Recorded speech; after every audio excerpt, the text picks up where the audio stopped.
Yun, for today's video nga mga pare ko ay tuturuan ko kayo kung paano gumawa ng pampataw-pataw. So ito nga po pala ang ginagamit ko para makahuli ng ganitong kalalaki na balo. So yun mga pare ko, kailangan nyo lang dyan ay nylon at mga ice cheese at kawil na rin. So sisimulan na natin. Una, ice cheese mo na mga pare ko. Kung may mga ritaso kayo dyan ng ice cheese, yan ang mainam na gagamitin natin panggawa.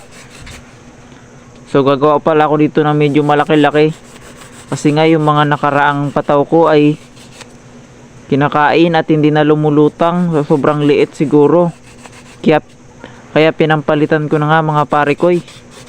So ganyan lang siya mga pare ko, parang pabilog style ang gagawin dyan. Gilagari ko lang ayan siya dyan. So ito pala yung ating finished product kapag natapos natin. Kaya panoodin nyo mga pare ko hanggang dulo.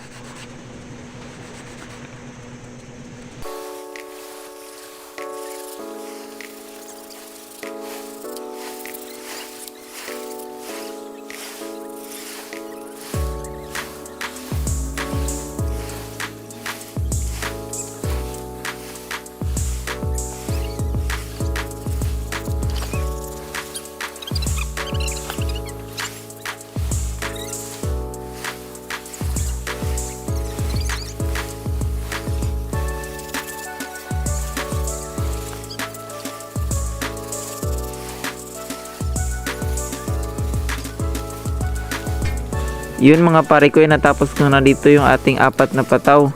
So yun, pupunta na tayo sa ating susunod na gagawin. Susunod pala dito mga pare ko ay kailangan natin dito meron tayong maliit na kahoy.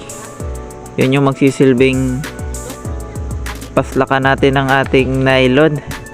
So yan mga pare ko, tulis-tulis lang natin ang dulo, tapos itutusok natin sa gitna ng ating pataw-pataw. So kailangan din pare ko tiktikan natin yung kanyang gitna para doon natin talaga ipapaslak yung ating nylon. So yun ay ipapasok na natin dito sa sentro, sa gitna ng ating pataw. Kailangan pala ay sobra sa kalahati para in case na kainin ng malaki, bibiglain kasi yan, para maiwas din mabali ang ating pataw-pataw ay masisafe ng ating kahoy. So yun na nga. So dito sa part na ito mga pare ko ay nagbadbad na ako ng nylon na gagamitin natin para sa ating pataw-pataw. So number 25 nga pala itong nylon na aking pinabili sa aking kapatid. So yan.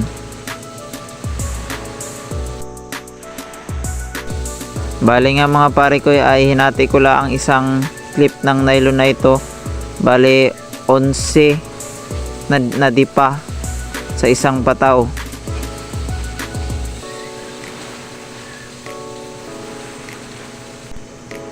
At nang matapos ko na nga ito badbarin at dipa-dipahin ay may isang may extra dito mga pare ko.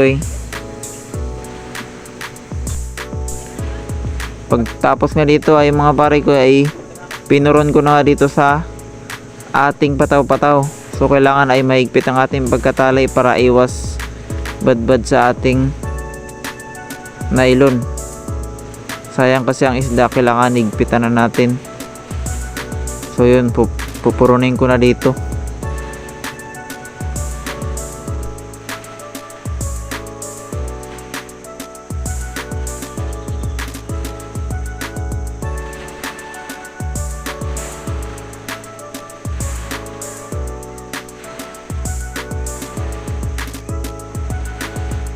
So yun mga pare ko, natapos ko na nga siya puron. So ganyan ang kinalabasan niya.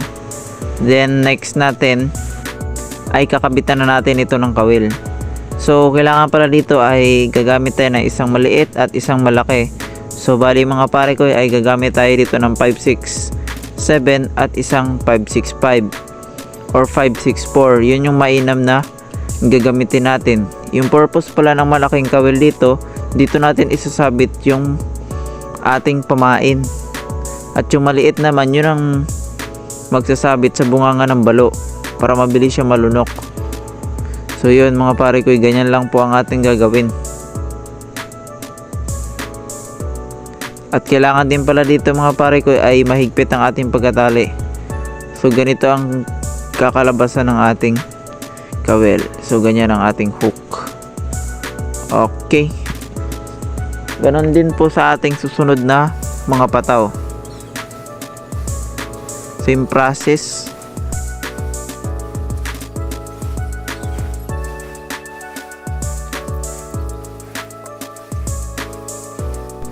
So mga pare ko, dito na nagtatapos ang ating video. Salamat pala sa nag-request sa atin ito. Yun lang. Thank you.